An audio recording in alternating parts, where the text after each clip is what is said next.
Welcome back. This is the Weekend Report. I'm Masachaba Mposwa. The ANC's regional chairperson and Joburg MMC for Finance, Loyiso Masuku, was elected on Thursday as the first ever deputy executive mayor in the city.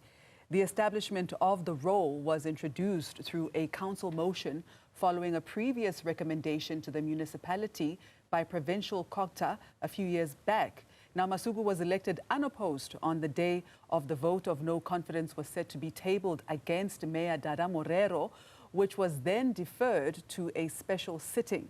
Other metros with deputy mayors include Cape Town, Tshwane, and Nelson Mandela Bay.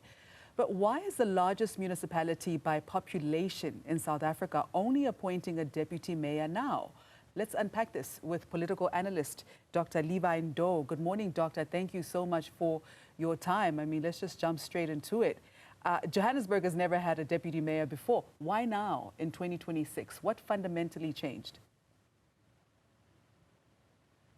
Masichaba, good morning to you. Good morning to the viewers at home. I think we'll have to look at a number of factors.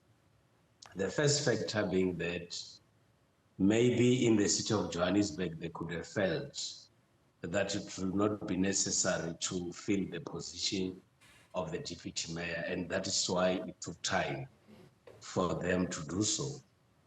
Number two is the fact that the city of Johannesburg had to ensure that they cover their backs and ensure that all the necessary procedures and processes are supposed to be followed to ensure that the position of the deputy mayor is there and has to be occupied.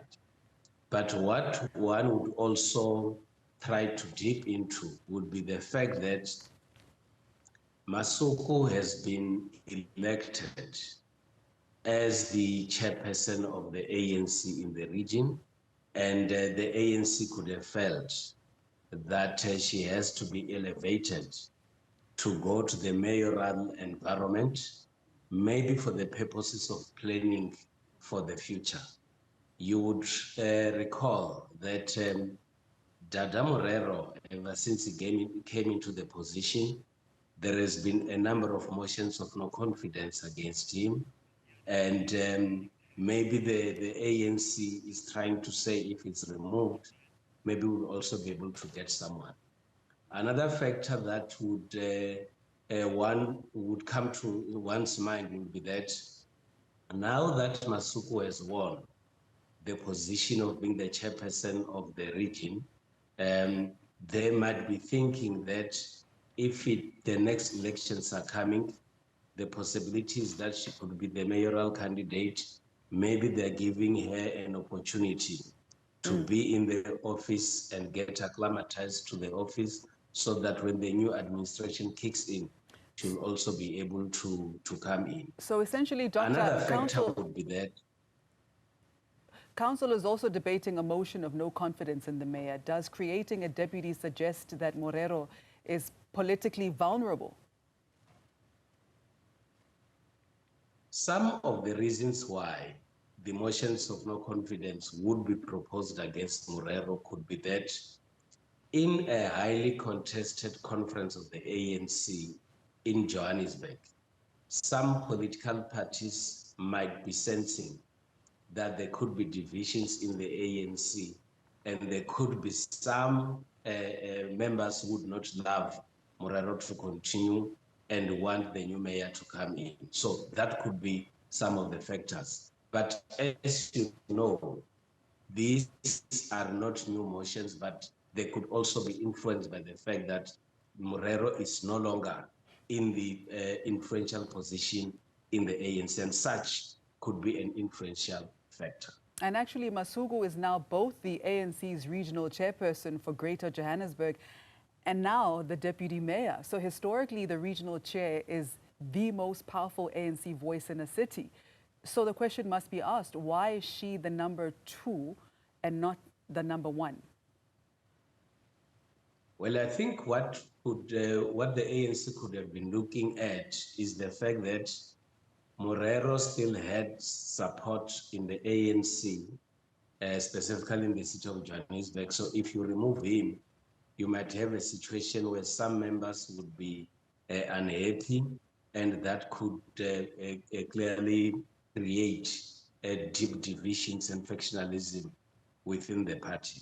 But another factor is that now that Morero has not been re-elected as the chairperson of the regional executive committee, the possibility is that he could face redeployment to other sections of the party or government, but not in the city of Johannesburg. Yes, Doctor, if I can just jump in there, like which factions do these two people belong to?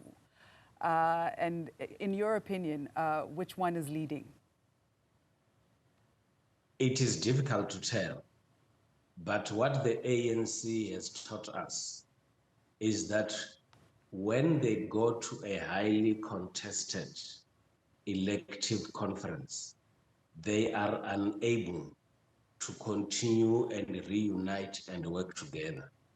Therefore, it will therefore tell you that there could be a group that is not happy or aggrieved with the conference outcomes. You will also recall that it is right here in the city of Johannesburg where you still have talks and other sectors of the ANC that are saying that the regional conference could have been stolen, there was bribery and some form of wrongdoings. That could be the source of divisions and factionalism within the party. Now, another matter that we need to discuss, Doctor, if Masuku is the ANC's strongest leader in Johannesburg right now, isn't putting her in the deputy position actually a demotion of the party's best asset in the city? It is unfortunate that, of course, there is always a linkage between regional positions, provincial positions, and national positions to that of government. And that's why you get mostly the chairperson of the province becoming the premier, the regional person becoming the mayor. And unfortunately, we need to look at the situation in Johannesburg in isolation. They just went to a regional conference in which the chairperson lost the contest.